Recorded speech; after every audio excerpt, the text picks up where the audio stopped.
Hola y bienvenidas y bienvenidos. Hoy vamos a sumergirnos en un tema que de verdad promete reescribir por completo uno de los deportes más rápidos del planeta. Hablamos de las nuevas regulaciones de la Fórmula 1 para 2026. Exacto, y tenemos sobre la mesa un conjunto de documentos que describen no solo un cambio, sino una auténtica revolución. Diría que es la más drástica en más de una década. Totalmente de acuerdo. Nuestra misión hoy es, pues, desglosar esta nueva era.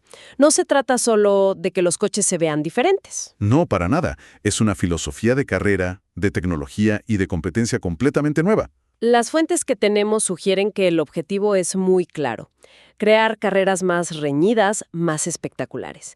Así que, mejor olvidar casi todo lo que damos por sentado. Porque el libro de reglas se ha tirado por la ventana, básicamente. Justo. Ok, vamos a analizar esto a fondo. Empecemos por lo más llamativo, lo que veremos a simple vista: la aerodinámica. Lo primero que va a saltar a la vista, claro. Los alerones, tanto el delantero como el trasero, se simplifican. Van a tener, digamos, menos elementos. Se ven más limpios. El delantero, en particular, es más estrecho. Y eso, fíjate, va a abrir unas batallas en el desarrollo entre los equipos muy interesantes. Pero aquí es donde la cosa se pone de verdad increíble, lo que me tiene más intrigada. La aerodinámica activa. Exacto. Totalmente. Y lo fascinante aquí no es solo que exista, sino cómo va a funcionar. Los coches van a ajustar dinámicamente el ángulo de sus alerones en plena marcha. O sea, ¿cómo funcionaría eso en una vuelta normal?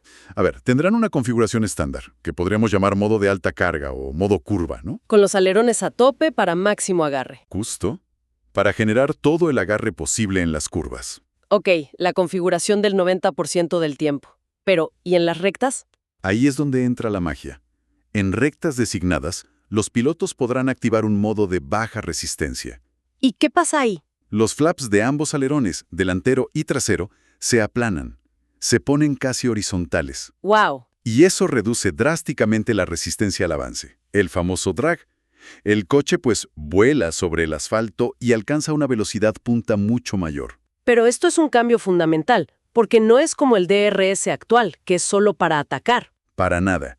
Esta es una herramienta de optimización del rendimiento disponible para todos, en cada vuelta. Es como si el coche se encogiera para cortar el viento. Me imagino el impacto que tendrá. Si llegas al final de la recta a una velocidad tan alta, La zona de frenado se alarga. Se vuelve mucho más crítica. y se abren oportunidades de adelantamiento en lugares que antes eran, pues, impensables. Sin duda. Pero me surge una pregunta. Si todos tienen este sistema, ¿no se anulan entre sí? Es una excelente pregunta. En teoría, sí.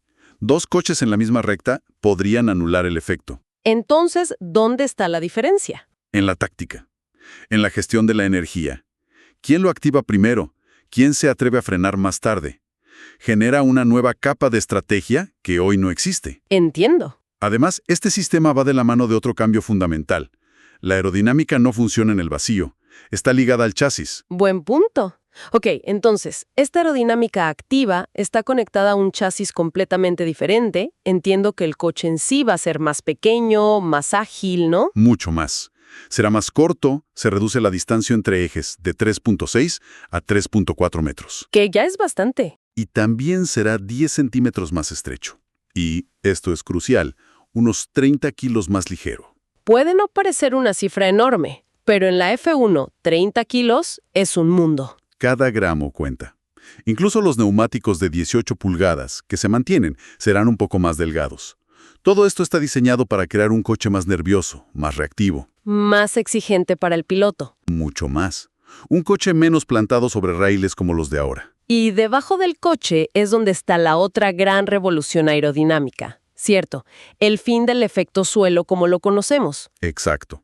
Se eliminan esos túneles Venturi tan pronunciados que definen a la generación actual de coches. ¿Y qué los reemplaza? En su lugar, tendremos suelos parcialmente planos y un difusor trasero muy potente, pero menos sensible a las turbulencias. El objetivo de todo esto es atacar el mayor enemigo de las carreras cuerpo a cuerpo, El outwash, el famoso aire sucio. que es básicamente la pesadilla de los pilotos, cuando los equipos diseñan la aerodinámica para escupir aire turbulento hacia los lados, arruinando el rendimiento del coche que viene persiguiendo. Precisamente. Esa turbulencia destruye la carga aerodinámica del coche perseguidor, sobrecalienta sus neumáticos. y hace imposible seguir de cerca en curvas rápidas. Justo. La filosofía de 2026 es forzar a los diseñadores a controlar esa estela de aire sucio. Un coche con una estela más limpia permite al de atrás seguirlo de cerca, meter presión y buscar el adelantamiento. En teoría, es el ingrediente clave para mejorar el espectáculo. Debería serlo. Todo esto suena a que el piloto va a tener muchísimo más trabajo. Un coche más ligero y nervioso, aerodinámica que cambia a mitad de recta. Y a eso se suma un control de la potencia sin precedentes. Aquí es donde la cosa se pone como en un videojuego. He leído sobre modos de energía, un botón de impulso, un modo de adelantamiento. Sí, el piloto se convierte en un gestor táctico en tiempo real. Esto plantea una pregunta muy importante sobre la estrategia. Ya no es solo gestionar neumáticos. No. Ahora es administrar la energía de la batería vuelta a vuelta, curva a curva. El sistema que describen las fuentes CCE, bastante complejo. Hay un modo que llaman Manual Override. Que sería ese botón de impulso, ¿no? El botón de dame todo lo que tengas ahora mismo. Justo. El piloto puede activarlo para obtener un extra de potencia eléctrica hasta los 350 km por hora. Ideal para defender una posición o intentar un ataque sorpresa. Exacto. Pero, claro, agota la batería muy rápidamente. Tiene su riesgo. Y luego está el otro modo, que es el sucesor espiritual del DRS. El modo de adelantamiento. Correcto. Y este es puramente ofensivo. Como el DRS, solo se activa cuando un piloto está a menos de un segundo del coche de delante en un punto de detección. ¿Y qué ventaja le da? Al pulsarlo, no solo recibe la potencia extra del override, sino que la recibe durante más tiempo y a mayor velocidad, dándole una ventaja significativa para completar el adelantamiento. Entonces la gestión de la batería se vuelve el ajedrez de la carrera. Sin duda. Tienes que decidir, ¿gasto un poco de energía ahora para defenderme con el override o la guardo para un ataque total con el modo adelantamiento en la siguiente vuelta? Y mientras tanto, el coche de delante está haciendo exactamente el mismo cálculo. Es fascinante. Pura estrategia en tiempo real. Y a esto se suma la recarga. El piloto tendrá que gestionar activamente cómo recupera energía. Ya sea en las frenadas o levantando el pie antes de tiempo. Justo. Esto me recuerda a los inicios del Gears en 2009. Cierto. Los pilotos que mejor y más rápido entendieron cómo integrar ese sistema en su estilo, como Lewis Hamilton, marcaron una diferencia enorme. Podríamos ver una dinámica muy parecida en 2026. Donde el talento para la gestión energética separe a los buenos de los grandes. Exactamente. Y bueno, todo este sistema eléctrico tiene que ser alimentado por algo. Debajo de toda esta nueva carrocería está, quizás, el cambio más significativo de todos. La unidad de potencia. El corazón de la máquina. Sigue siendo un V6 turbo híbrido de 1.6 litros, pero el equilibrio de poder cambia drásticamente. Es un cambio filosófico total. La potencia se va a dividir casi 50-50 entre el motor de combustión y el motor eléctrico. O sea, ya no es un motor de combustión con una ayudita eléctrica. No, es una unidad de potencia verdaderamente híbrida. La estrategia de despliegue eléctrico será tan importante, si no más, que la potencia bruta del motor de gasolina. Podríamos ver carreras ganadas y perdidas puramente en la gestión de la batería. Sin ninguna duda. Y la potencia del motor eléctrico se triplica. Pasa de unos 120 kilovatios a 350. Son casi 470 caballos de fuerza solo del lado eléctrico. Una barbaridad. Pero para lograrlo, un componente muy famoso y, la verdad, muy polémico, desaparece. El MGUH. La unidad de recuperación de calor del turbo. Una maravilla de la ingeniería, sí, pero también el talón de Aquiles de la era híbrida actual. Siempre me pareció el pináculo de la tecnología de la F1. Eliminarlo no es dar un paso atrás en términos de innovación, aunque sea para atraer a otras marcas. Esa es la gran pregunta y el gran debate. Desde un punto de vista de ingeniería pura, se podría argumentar que sí, que es un pequeño paso atrás. Pero desde la perspectiva de la salud y el futuro del deporte es una jugada maestra. El MGUH era increíblemente caro. Carísimo. Endemoniadamente complejo de desarrollar y, sobre todo, tenía una relevancia casi nula para los coches de calle. Era la principal barrera de entrada para nuevos fabricantes. Claro, porque el coste de desarrollar uno desde cero para competir con los equipos existentes era astronómico. Exactamente.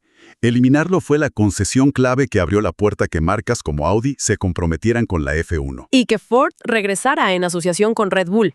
Correcto. Es un ejemplo clásico de un compromiso. Se sacrifica un ápice de complejidad tecnológica a cambio de un campeonato más diverso, con más fabricantes y, con suerte, más competitivo. A veces, para avanzar, hay que simplificar. Tiene todo el sentido. Así es. Y esa simplificación y visión de futuro se extiende a otro pilar de estas regulaciones, la sostenibilidad.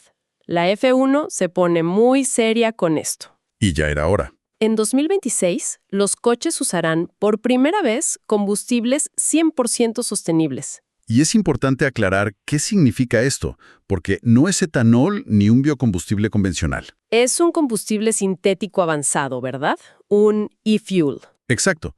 Lo que se conoce como un drop-in fuel, que puede usarse en un motor de combustión interna con muy pocas modificaciones. Lo revolucionario es de dónde viene. Totalmente. Se producirá combinando hidrógeno verde con carbono capturado directamente de la atmósfera o de residuos no alimentarios. Así que, en esencia, el carbono que emite el coche al quemar el combustible es el mismo que se extrajo del aire para crearlo. Un ciclo neutro. Correcto. Es una declaración de intenciones muy potente. La F1 se posiciona como un laboratorio de alta velocidad para desarrollar combustibles que podrían, en el futuro, alimentar a los coches de combustión que ya existen en el mundo. Es una vía paralela y complementaria a la electrificación. Justamente. Y por supuesto, no podemos terminar sin hablar de seguridad.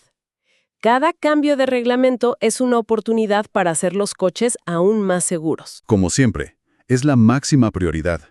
Y en 2026 se han centrado en lecciones aprendidas de incidentes recientes. Me imagino que el accidente de Zhu Guanyu en Silverstone tuvo mucho que ver. Por supuesto. La estructura antivuelco, el halo, será reforzada para soportar cargas un 23% mayores. El morro del coche también se rediseña con una estructura de impacto frontal de 2 etapas. Una estructura de 2 etapas. ¿Cómo funciona eso? La idea es que la primera parte de la estructura se sacrifique para absorber la energía del impacto inicial, pero que una segunda sección detrás permanezca intacta. Para proteger en caso de un segundo impacto. Exacto. Algo muy común en accidentes múltiples. Es una solución más inteligente para gestionar la energía de una colisión. ¿Alguna otra mejora? Sí. Se añaden luces de seguridad en los retrovisores para mejorar la visibilidad en condiciones de lluvia o spray, algo que los pilotos llevan pidiendo años. Entonces, si juntamos todas las piezas del rompecabezas. A ver. Tenemos coches más pequeños, ligeros, nerviosos, con menos carga aerodinámica del suelo, pero con una aerodinámica activa que cambia su comportamiento en recta. Y una unidad de potencia que exigirá una gestión estratégica constante del piloto. El resultado parece ser un coche mucho más difícil de domar. Sin duda. La habilidad del piloto para adaptarse, para sentir el límite de un coche menos predecible y para ser un estratega con la energía, estará más a la vista que nunca. El objetivo que se desprende de todo esto es alejar el foco del dominio puramente aerodinámico y devolverlo a las batallas en la pista, a los adelantamientos estratégicos y a la pura destreza del pilotaje. un deporte más sostenible, más atractivo para nuevas marcas y esperemos con carreras más impredecibles. Y para cerrar, creo que queda una reflexión en el aire. Estas regulaciones parecen diseñadas para poner a prueba cada faceta de un piloto. Su velocidad, su inteligencia, su adaptación, su finura al volante de una máquina más salvaje. Totalmente de acuerdo. Con todo esto sobre la mesa, la pregunta es inevitable. ¿Podría 2026 marcar el fin de la era del dominio absoluto del coche y el inicio de una nueva era donde el talento puro y completo del piloto sea, de nuevo, el factor verdaderamente decisivo para la victoria? Una pregunta que solo el tiempo y la primera curva de la primera carrera comenzarán a responder. Gracias por acompañarnos en este análisis a fondo. Gracias. Hasta la próxima.